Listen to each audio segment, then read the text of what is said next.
یہ اولیاء اللہ۔ بسم اللہ الرحمن الرحیم، الحمدللہ حمد الشاکرین وصلی اللہ وسلم علی سید الانبیاء والمرسلین وعلی آلہ وصحابہ الطیبین الطاہرین وعلی الائمۃ المجتہدین والعلماء المجاہدین الذین اعلوا کلمۃ الحق باجتہادہم وجہادہم الی یوم الدین۔ اما بعد، معزز ناظرین و سامعین، آج ایک مرتبہ پھر پروگرام سرمایہ اسلاف لے کر ہم آپ کی خدمت میں حاضر ہیں۔ آج ہمارا موضوع سخن ہے شیخ الاسلام، عالم الشرق والغرب،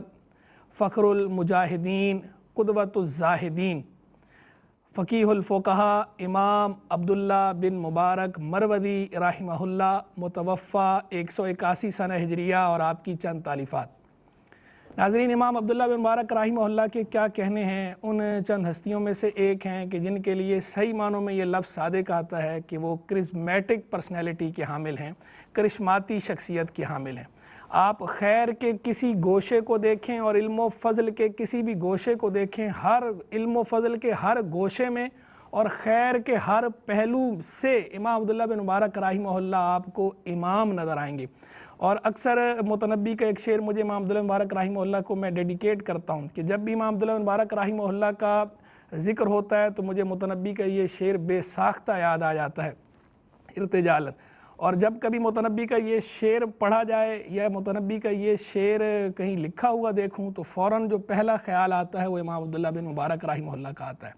متنبی عربی کا کلاسیکل شاعر گزرا ہے ابو الطیب احمد متنبی، بہت عمدہ شاعر تھا۔ اس کا ایک یہ شعر ہے اور اس شعر کو بھی اس کے شعروں میں امیر الشعر کہا جاتا ہے کہ سب سے عمدہ شعر اسے قرار دیا جاتا ہے کیونکہ اس کے اندر کئی صنعتوں کا استعمال بھی کیا گیا ہے۔ تو متنبی کہتا ہے الخیل واللیل والبیداء تعرفنی والسیف والرمح والقرطاس والقلم۔ کہتا ہے مجھے گھوڑے بھی جانتے ہیں، مجھے راتیں بھی جانتی ہیں، مجھے صحرا بھی جانتے ہیں، اور مجھے تلوار بھی جانتی ہے، مجھے نیزہ بھی جانتا ہے، مجھے کاغذ بھی جانتے ہیں اور مجھے قلم بھی جانتے ہیں۔ اچھا، اس میں لفظ ایک جو استعمال ہوا قرطاس، یہ تین طرح سے اس کا ضبط درست ہے قاف کی تثلیث کے ساتھ، یعنی قرطاس پڑھنا بھی ٹھیک ہے، کرتاس پڑھنا بھی ٹھیک ہے، کرتاس پڑھنا بھی ٹھیک ہے۔ عام طور پر ہمارے ہاں زیادہ رائج کرتاس ہے، لیکن چونکہ متنبی کے شعر میں عرب جب اسے پڑھتے ہیں تو اکثر وہ اسے قرطاس پڑھتے ہیں اس شعر میں، تو اس لیے میں نے عربوں کے اس اسلوب کی اور ان کے استعمال کی رعایت کرتے ہوئے میں بھی اسے قرطاس پڑھتا ہوں اس شعر میں۔ تو معنی یہ ہے اس شعر کا متنبی کے کہ متنبی یہ بتانا چاہ رہا ہے کہ میں صاحب سیف بھی ہوں اور صاحب قلم بھی ہوں، کہ جب میں میدان میں آؤں، جنگ کے میدان میں آؤں تو کوئی میرے پائے کا نہیں، کوئی میرا ہمسر نہیں، کوئی میرا مقابلہ نہیں کر سکتا۔ میں میدان جنگ کا بھی شاہ سوار ہوں، اور اگر میں کاغذ اور قلم کے میدان میں آ جاؤں تو یہاں بھی میں شاہ سوار ہوں، یہاں بھی میرا کوئی مقابلہ نہیں کر سکتا۔ یعنی فنون حرب ہوں یا فنون ادب ہوں، میں سب کا جامع ہوں۔ اور واقعی ہم امام عبداللہ بن مبارک رحمہ اللہ کو جب دیکھتے ہیں تو آپ کی زندگی بھی ہمیں باقاعدہ تنادی بعال الندا، اعلیٰ انداز میں، بڑی اونچی آواز میں آپ کی بایوگرافی ہمیں یہ پکارتی ہوئی نظر آتی ہے کہ الخیل واللیل والبیداء تعرفنی والسیف والرمح والقرطاس والقلم، کہ خصال خیر کے آپ جامع ہیں، مجاہد بھی تھے، محدث بھی تھے، فقیہ بھی تھے، مفسر بھی تھے، مورخ بھی تھے، لغوی بھی تھے، نحوی بھی تھے، ادیب بھی تھے، شاعر بھی تھے، اور زہد و تقوی کے میدان میں بھی ایسے ہی۔ جس میدان میں امام عبداللہ بن مبارک رحمہ اللہ کو ہم دیکھتے ہیں آپ ہمیں شاہ سوار نظر آتے ہیں۔ حدیث کے میدان میں آئیں تو امام عبداللہ بن مبارک شاہ سوار ہیں، فقہ کے میدان میں آئیں تو آپ شاہ سوار ہیں، تفسیر کے میدان میں آئیں تو آپ شاہ سوار ہیں، تصوف کے میدان میں آئیں تو آپ شاہ سوار ہیں، زہد و تقوی کے میدان میں آئیں تو آپ شاہ سوار ہیں، اور کتاب و قلم کے میدان میں آ جائیں تو یہاں بھی آپ شاہ سوار ہیں۔ ہر سطح پر آپ کا تعلق خالق کے ساتھ بھی آپ کا تعلق عمدہ، اور خالق کی مخلوق کے ساتھ، خلق خدا کے ساتھ بھی آپ کا تعلق ہمیں عمدہ نظر آتا ہے۔ امیر کبیر تھے، تجارت کرتے تھے، اللہ نے آپ کو دین اور دنیا دونوں کی بھلائیاں آپ کے اندر جمع فرما دی تھیں، اور کئی ائمہ نے باقاعدہ یہ بات آپ کے لیے کہہ رکھی ہے کہ کوئی ایسی خصلت نہیں میں جانتا خیر کی کہ جو اللہ نے امام عبداللہ بن مبارک رحمہ اللہ کے اندر نہ رکھی ہو، اور علماء امت نے آپ کو کھلے دل سے ٹریبیوٹ پیش کیا ہے، بلکہ امام عبداللہ بن مبارک رحمہ اللہ ان معدود چند شخصیات میں سے ہیں کہ جن پر کوئی اعتراض کرنے والے اعتراض نہیں کرتے۔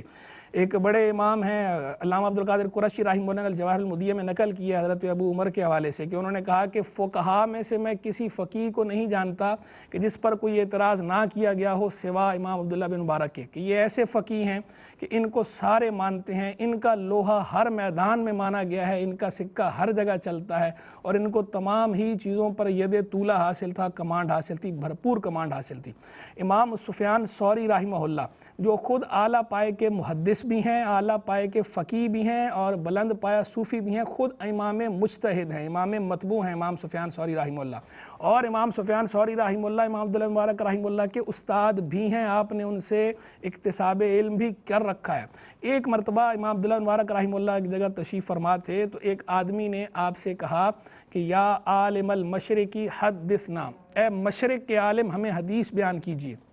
تو امام سفیان ثوری رحمہ اللہ بھی پاس موجود تھے، انہوں نے اس کا یہ جملہ سن لیا، یہ جملہ سنا تو انہوں نے آگے سے فرمایا ویحکم عالم المشرقی والمغربی وما بینہما، افسوس ہے تم عالم مشرق کہہ رہے ہو، یوں کہو یہ عالم مشرق بھی ہیں، عالم مغرب بھی ہیں، اور مشرق و مغرب کے مابین جو کچھ ہے یہ اس کے بھی عالم ہیں۔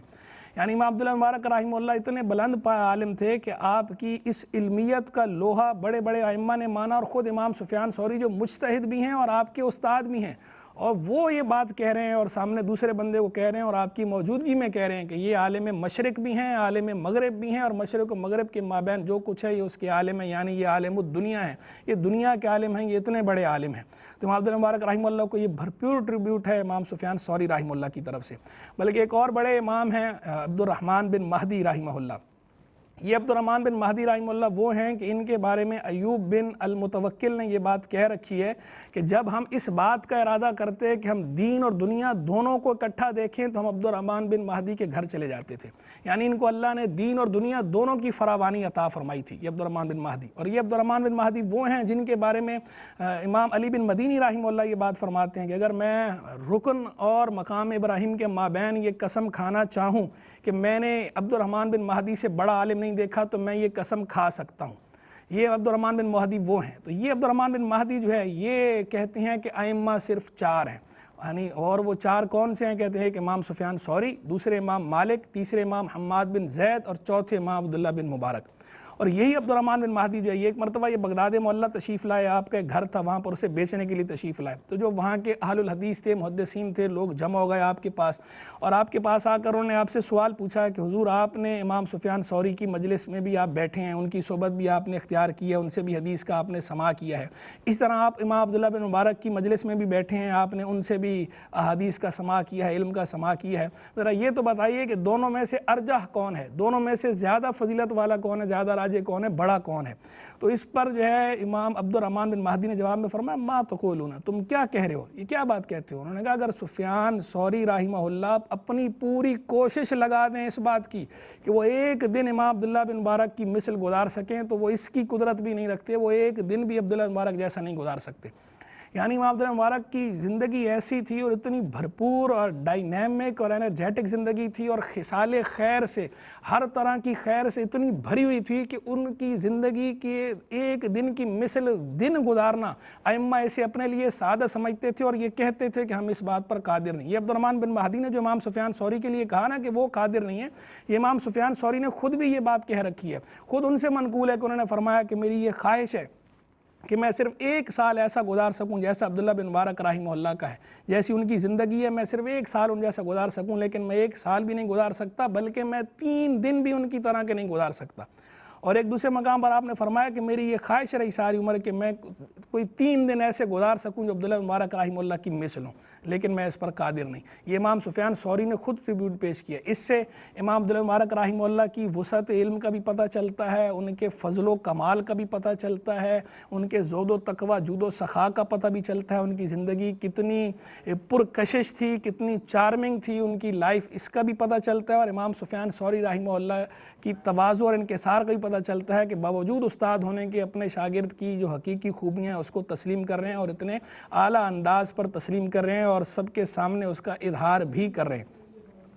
اسی طرح جو ہے وہ علامہ اسماعیل بن عیاش، علامہ اسماعیل بن عیاش یہ محدث شام بھی ہیں اور مفتی حمص بھی ہیں، یہ کہتے ہیں کہ روئے زمین پر عبداللہ بن مبارک کی مثل کوئی آدمی موجود نہیں، اور میں نہیں جانتا کہ اللہ نے جو خیر کی خصلتیں رکھی ہیں کہ ان میں سے کوئی ایسی خصلت پیدا کی ہو جو عبداللہ بن مبارک میں نہ رکھی ہو۔ اب یہ محدث شام اور مفتی حمص اسماعیل بن عیاش یہ بات کہہ رہے ہیں کہ جتنی خصلتیں خیر کی اللہ نے پیدا کی ہیں وہ ساری کی ساری اللہ نے عبداللہ بن مبارک کے اندر رکھ دی ہیں۔ یعنی امام عبداللہ مبارک رحمہ اللہ ایسے جو ہے جامع الخیر ہیں، اتنے خیر کے سارے گوشے آپ کی زندگی میں جمع ہو گئے ہیں۔ علامہ امام اوزاعی رحمہ اللہ، عبد الرحمن جہضمی کہتے ہیں کہ امام اوزاعی نے مجھ سے پوچھا کہ کیا تم نے ابن مبارک کو دیکھا؟ تو میں نے عرض کیا نہیں، تو انہوں نے فرمایا لو رائیتہ لقرت عینک، اگر تم انہیں دیکھ لیتے تو تمہاری آنکھ ٹھنڈی ہوتی۔ اب امام اوزاعی خود مجتہد ہیں، خود امام متبوع ہیں، وہ یہ بات امام عبداللہ مبارک کے لیے دوسروں کو کہہ رہے ہیں اگر وہ ایسے تھے کہ تم اگر انہیں دیکھتے تمہاری آنکھ ٹھنڈی ہوتی۔ اور واقعی امام عبداللہ مبارک ایسے تھے کہ وہ یملأ العین والقلب والسمع، کہ وہ دل کو بھی بھر دیتے تھے، وہ آنکھ کو بھی بھر دیتے تھے، وہ سماعت کو بھی بھر دیتے تھے۔ یعنی جب وہ بولتے تھے تو ان کا بولنا ایسا تھا کہ بندہ کہتا تھا بس وہ بولتے جائیں اور ہم سنتے جائیں، وہ جو شاعر نے کہا وہ کہیں اور سنا کرے کوئی، یہ منظر ہوتا تھا۔ مشہور کن شخصیت تھی اور آپ کی پرسنالٹی بھی ایسی تھی کہ واقعی دیکھ کر آدمی جو ہے خوش بھی ہوتا تھا، ششدر بھی رہ جاتا تھا، اور جب وہ کلام فرماتے تھے تو ان کی جو کلام سے جو ان کی شخصیت جس طرح نکھر کر سامنے آتی تھی، جو ظاہر ہوتی تھی، ان کے ظاہری، روحانی، باطنی یہ سارے پہلو جس طرح سامنے آتے تھے اور جس طرح وہ موتی بکھیرتے تھے، جس طرح وہ گل پاشی کرتے تھے، تو واقعی مائنڈ بلوئنگ، سٹننگ، محیر العقول، ایسے الفاظ بالکل صادق آتے ہیں امام عبداللہ مبارک رحمہ اللہ کی ساری زندگی پر بھی، ان کے حسن کلام پر بھی، ان کے حسن ادب پر بھی، ان کے حسن معاملہ پر بھی، اور ہارٹ ٹچنگ، دل کو چھونے والے۔ ان کی بایوگرافی پڑھیں تو ان کی بایوگرافی پڑھتے ہوئے بارہا بندے کی آنکھوں سے آنسو چھلک پڑتے ہیں کہ وہ ایسے ایسی باکمال شخصیت تھی۔ امام سفیان بن عیینہ رحمہ اللہ نے ان کے لیے اتنی بڑی بات کی۔ امام سفیان بن عیینہ امام شافعی کے استاد ہیں، خود امام ہیں۔ امام شافعی نے کہا کہ امام مالک اور امام سفیان بن عیینہ یہ دو بندے نہ ہوتے تو حجاز کے علم ضائع ہو جاتا۔ یہ امام سفیان بن عیینہ کہتے ہیں کہ میں نے نظرت فی امر صحابہ و امر ابن المبارک، کہ میں نے صحابہ کرام کے معاملے کو بھی دیکھا، عبداللہ بن مبارک کے معاملے کو بھی دیکھا، تو مجھے کوئی فضیلت نظر نہیں آئی صحابہ کی سوائے اس کے کہ انہیں نبی کریم صلی اللہ علیہ وسلم کی صحبت حاصل ہے اور انہیں سرکار صلی اللہ علیہ وسلم کے ساتھ غزوات میں شرکت کی ہے۔ اس پہلو سے وہ عبداللہ بن مبارک پر فوق ہیں، ورنہ عبداللہ بن مبارک بھی کسی سے کم نہیں ہیں۔ یہ امام سفیان بن عیینہ ایسے فقیہ یہ بات کہہ رہے ہیں اور ان جیسے محدث یہ بات کہہ رہے ہیں کہ امام عبداللہ بن مبارک یعنی ایسے تھے کہ صحابہ کرام تو ظاہری بات ہے صحابہ ہیں، کوئی ان کے مقام مرتبے کو نہیں پہنچ سکتا حضور جان عالم علیہ السلام کی صحبت کی وجہ سے، لیکن اگر جو ہے حضور جان عالم علیہ السلام کی صحبت کا معاملہ نہ ہوتا، آپ کے ساتھ غزوات میں شرکت کا معاملہ نہ ہوتا، تو عبداللہ بن مبارک بھی علم میں، تقوی میں، فضیلت میں اور خیر کے خصال خیر کے جامع ہونے میں کسی سے کم نہیں۔ یعنی دوسرے الفاظ میں یوں کہہ لیجئے کہ آپ صحابہ کرام علیہم رضوان کا نقش ثانی تھے، آپ پرتو تھے صحابہ کرام علیہم رضوان کی زندگی کا، ان کی مبارک زندگیوں کا عکس جمیل جسے کہنا چاہیے، وہ امام عبداللہ بن مبارک رحمہ اللہ تھے۔ امام نووی رحمہ اللہ جو خود بلند پایا فقیہ محدث صوفی، وہ کہتے ہیں کہ امام عبداللہ مبارک کیا ہیں؟ کہتے ہیں الامام المجمع علی امامتہ و جلالتہ فی کل شیء۔ امام عبداللہ مبارک رحمہ اللہ وہ امام ہیں کہ جن کی امامت اور جلالت پر سب کا اتفاق ہے، فی کل شیء، ہر فن میں، ہر شے میں، ہر گوشے میں، خیر کے ہر گوشے میں ان کی امامت اور جلالت شان پر سب کا اتفاق ہے۔ اور اگلا کتنا پیارا لفظ ان کے لیے استعمال کرتے ہیں، کہتے ہیں الذی تستنزل الرحمۃ بذکرہ۔ عبداللہ بن مبارک وہ امام ہیں کہ ان کے ذکر سے رحمت نازل ہوتی ہے، بندہ ان کا ذکر اس لیے کرتا ہے کہ ان کا ذکر کر کے رحمت کا مستحق بن سکے، کیونکہ اندہ ذکر صالحین تنزل الرحمہ، صالحین کے ذکر کے وقت رحمت نازل ہوتی ہے، تو یہ انہی صالحین میں سے ایک ہے کہ ان کا ذکر اس غرض سے کیا جاتا ہے کہ رحمت نازل ہو اور بندہ اس کا مستحق بنے۔ پھر آگے فرماتے ہیں وَتُرْتَجَ الْمَغْفِرَةُ بِحُبِّهِ، اور یہ وہ امام ہیں کہ ان کی محبت کے ذریعے بندہ مغفرت کی امید لگاتا ہے کہ ان سے محبت کروں کہ ان کی محبت میری مغفرت کا سبب بنے گی۔ یہ ٹریبیوٹ کوئی عام آدمی پیش نہیں کر رہا، یہ کوئی غالی مرید یا غالی شاگرد یا معتقد نہیں پیش کر رہے، یہ ٹریبیوٹ یہ وہ جو جتنے بھی میں نے عرض کیے یہ سارے وہ لوگ ہیں جو خود اساتین علم و ادب ہیں، جو خود صاحبان فضل و کمال ہیں، اصحاب علم و دانش ہیں، جن کا اپنا سکہ بازار علم میں چلتا ہے۔ یہ وہ لوگ امام عبداللہ مبارک رحمہ اللہ کو ایسے ایسے الفاظ میں یاد کر رہے ہیں اور اس طرح ٹریبیوٹ پیش کر رہے ہیں۔ حافظ شمس الدین ذہبی رحمہ اللہ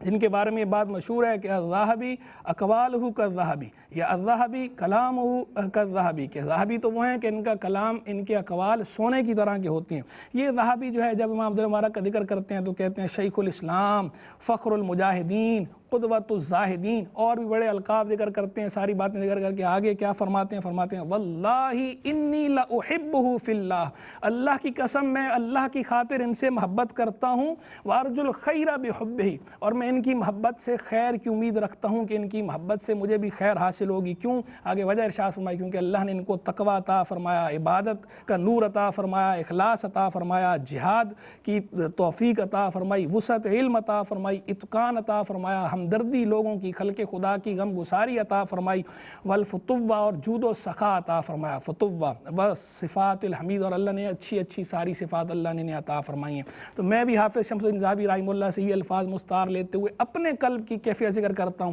کہ واقعی مجھے بھی واللہ انی لاحبہ فی اللہ، واللہ میں امام عبداللہ مبارک سے اللہ کی خاطر محبت کرتا ہوں، وارجو الخیر بحبہ، اور اللہ سے امید رکھتا ہوں کہ امام عبداللہ مبارک کی محبت کے ذریعے، ان کی محبت کے طفیل اللہ ہمیں خیر عطا فرمائے گا، دنیا میں بھی اور آخرت میں بھی اللہ ہمیں ان کی برکت عطا فرمائے۔ امام فضیل بن عیاض جو خود بلند پایا صوفی ہیں، میدان تصوف میں ان کا جھنڈا گڑا ہوا ہے،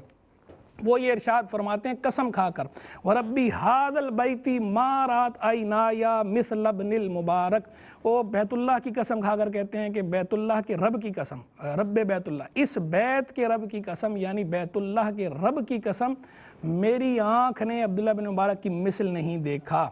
امام بن حبان وہ کہتے ہیں کان فی خصال لم تجتمع فی احد من اہل العلم فی زمانہ فی الارض کلھا، امام عبداللہ مبارک وہ تھے کہ ان کے زمانے میں جتنے بھی اہل علم تھے روئے زمین پر، کسی میں بھی خیر کی وہ خصلتیں جمع نہیں ہو سکی جو ان کے اندر جمع ہوئیں۔ امام حاکم کہتے ہیں وہ امام عصرہ فی الآفاق واولاہم بذالک علما وزہدا وشجاعتا وسخاء،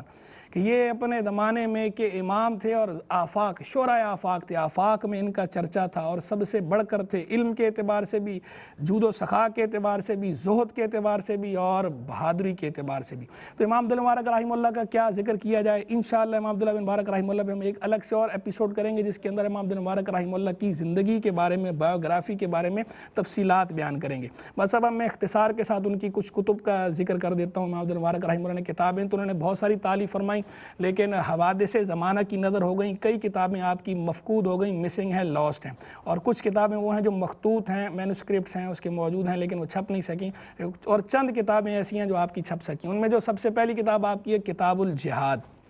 جہاد پر جتنی کتابیں لکھی گئی ہیں سب سے پہلی کتاب جہاد پر آپ ہی نے تالیف فرمائی تھی، اور آپ کی وہ کتاب پبلشڈ بھی ہے، عام دستیاب ہے۔ اس میں آپ نے تقریباً 250 سے زائد جو ہے وہ حدیث بھی بیان کی ہیں، آثار بھی بیان کی ہیں، اقوال صحابہ بھی ہیں، واقعات بھی ہیں جہاد فی سبیل اللہ کی ترغیب پر، اور بہت عمدہ کتاب ہے، شاندار کتاب ہے۔ پھر آپ کی ایک مسند ہے، مسند عبداللہ بن مبارک کے نام سے، مکمل تو دستیاب نہیں ہے لیکن جتنا حصہ دستیاب ہے وہ چھپا ہوا ہے، وہ آپ نے حدیث بیان کی اپنی سند کے ساتھ۔ پھر ایک تیسری کتاب ہے آپ کی کتاب البر والصلہ، یہ کتاب بھی مکمل تو دستیاب نہیں ہے لیکن جتنی دستیاب ہے وہ اتنی چھپی ہوئی ہے، پبلشڈ ہے، اس میں بھی آپ نے اپنی سند کے ساتھ جو ہے وہ احادیث بیان فرمائی ہیں۔ چونکہ آپ شاعر بھی تھے، شاعری بھی کرتے تھے، تو اس کے علاوہ ایک کتاب آپ کی اور تھی، کتاب الزہد والرقائق کے نام سے، یہ کتاب بھی آپ کی چھپی ہوئی ہے، پبلشڈ ہے۔ اس کے اندر وہ حدیث ہیں جو دل کو نرم کرنے والی ہیں اور زہد سے متعلق، دنیا سے بے رغبتی سے متعلق اور آخرت کی یاد دلانے والی ہیں۔ امام عبداللہ مبارک کا خوف خدا ایسا تھا کہ باقاعدہ آپ کی حاضر باش بیان کرتے ہیں کہ جب کبھی آپ رقائق کی احادیث، یعنی یہ حدیث جن میں آخرت کا ذکر ہو، دنیا کی بے رغبتی دلائی گئی ہو، خوف خدا کے مضامین پر مشتمل ہوں، انہیں حدیث رقائق کہا جاتا ہے۔ کہتے ہیں جب کبھی آپ یہ حدیث رقائق پڑھتے تھے تو آپ پر اس طرح گریہ و زاری طاری ہوتا تھا، ایسے بکا کرتے تھے کہ لگتا تھا کہ جیسے کوئی وہ بیل یا وہ گائے جیسے ذبح کیا جا رہا ہو، تو جس طرح اس کی آوازیں آتی ہیں تو آپ سے بھی اسی طرح کی آوازیں نکلنا شروع ہو جاتی تھی، اور اب اس طرح تڑپتے اور پھڑکتے تھے۔ وہ جو اقبال نے کہا تڑپنے پھڑکنے کی توفیق دے، دل مرتضیٰ سوز صدیق دے، تو واقعی ایسا خوف خدا آپ رکھنے والے تھے۔ تو چونکہ شاعر بھی تھے تو آپ کا جو دیوان ہے اسے بھی کئی کتب میں جو آپ کے اشعار بکھرے ہوئے ہیں ان اشعار کو جمع کر کے اب وہ ایک دیوان بھی شائع کر دیا گیا ہے، دیوان عبداللہ بن مبارک رحمہ اللہ کے نام سے، وہ بھی مطبوع ہے، پبلشڈ ہے۔ اللہ تبارک و تعالی امام عبداللہ مبارک رحمہ اللہ کے درجات کو اور بلند فرمائے، ہمیں ان کی فیض و برکات سے حظ وافر عطا فرمائے، اور انشاءاللہ ان کی بایوگرافی کے بارے میں ہم ایک الگ سے تفصیلی پروگرام اور بھی کریں گے۔ وآخر دعوانا ان الحمدللہ رب العالمین۔ زمانہ جس ہے اور جائے